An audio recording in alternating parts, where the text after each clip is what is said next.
How are you guys? Tony the GM again. I want to go back to the 25 draft and say why I had Tyler Shough as my quarterback one. And it was a clear cut quarterback one. I wouldn't have touched any other quarterback in the first round. My checklist. First of all, supporting cast. When he first went to college, he was on the Oregon Ducks when they had someone named Justin Herbert.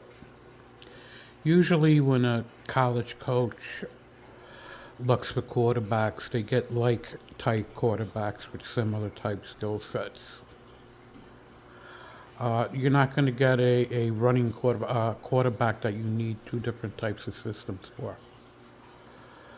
They really thought that Shough was a high end quarterback talent. He suffered with injuries in college.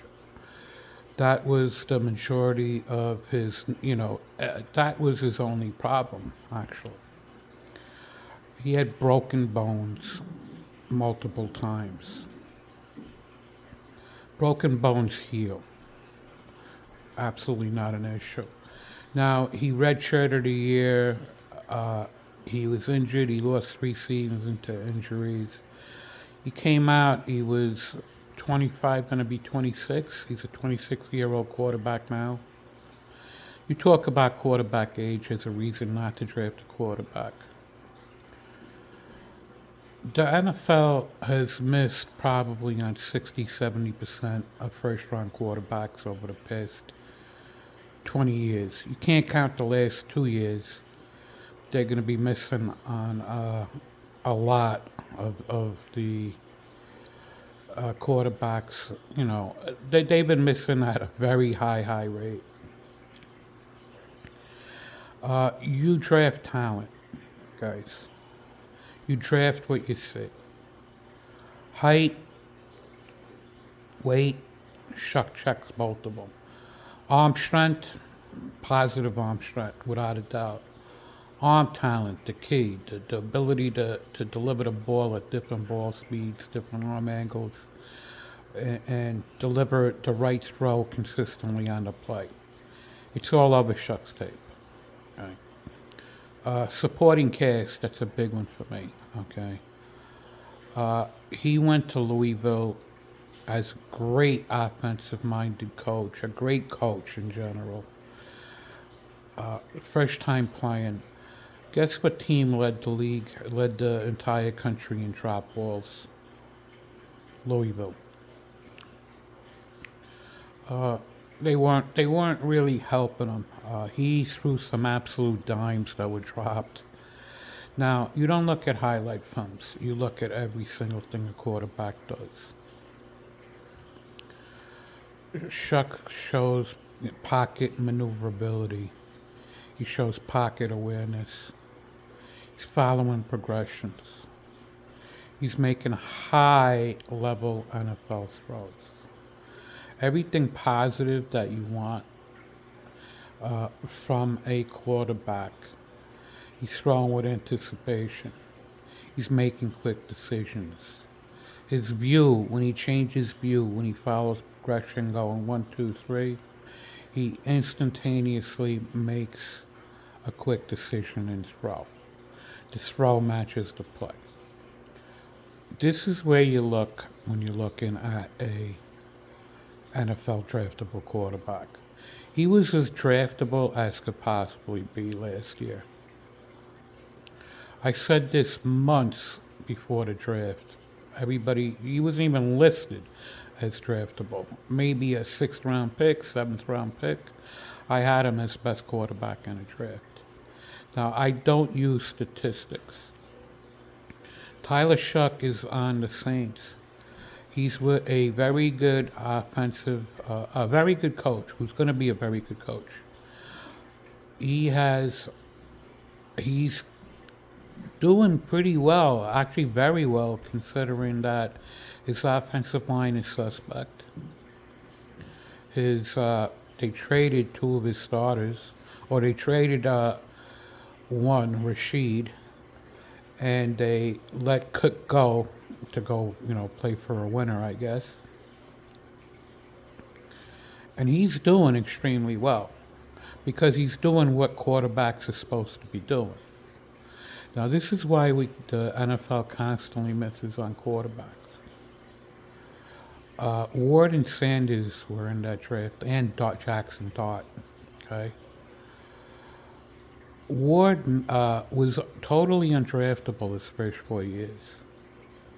He went to a better situation in college, and he followed a very good quarterback system that helps them produce stats. Ward had numerous issues on tape. The biggest one was he couldn't follow progressions. He tried, but his second progression went south consistently. I liked Ward's arm talent because he does throw a nice ball, but the processing skills aren't there.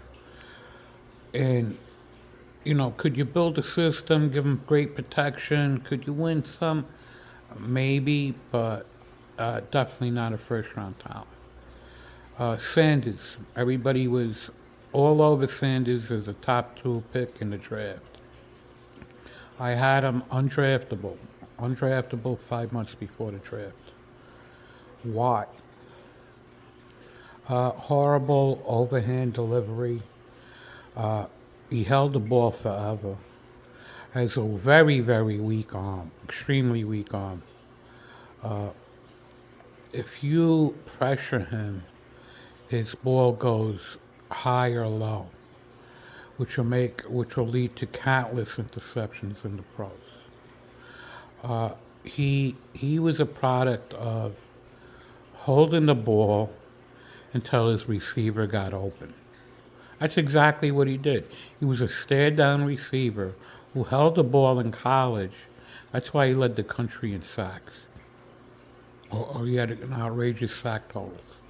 He was totally undraftable. Now, who's my next one? Dot. I'm going to get a little kickback for this, okay? The Jets just picked up Hendon Hooker. You have Jackson Dot. Both of them, good size, good physical ability, tough kids, positive arm. Hooker has total outrageous arm talent, okay? He has great arm talent. Dot has arm talent. Now, here's the thing. They both came from a non-NFL offense in college. Dot should have never started this year at all. He should have sat, learned the offense, and they should have tried to take his bad habits out of his play. He was coached to it was a receiver-led offense. I've never really seen anything. It was a spread type offense where he just picked a receiver and he threw the leverage. He just threw the ball to, where him and the receiver are on the same page. He just threw the ball there. Totally not an NFL offense. He needed time to adjust. Giants made a huge mistake. I would have never taken Dart in the first round. Does he have talent? Yep, without a doubt. But if he doesn't break the bad, if he doesn't break his bad habits, he's not going to make it. He needs a really strong. I'm very upset the Giants let Dabble go. I know he wasn't a great coach, but he would have helped. He definitely would have helped Dart in the long term break some of those habits. Now, Hendon Hooker, I brought him up because the Jets just brought him up. You don't know his processing skills. The kid needed a couple of years to sit because he also never played. And this is why the NFL ruins quarterbacks. Dart should have never touched the field this year. And now, he might lead the league in concussion protocol tent visits. That's very unhealthy. Now, where are we going now? Tyler Shough. Again, easily the most draftable quarterback in the 25 draft. He would have been up there with my three quarterbacks from 24. I would have drafted him over a couple of quarterbacks in 24 that went in the first round.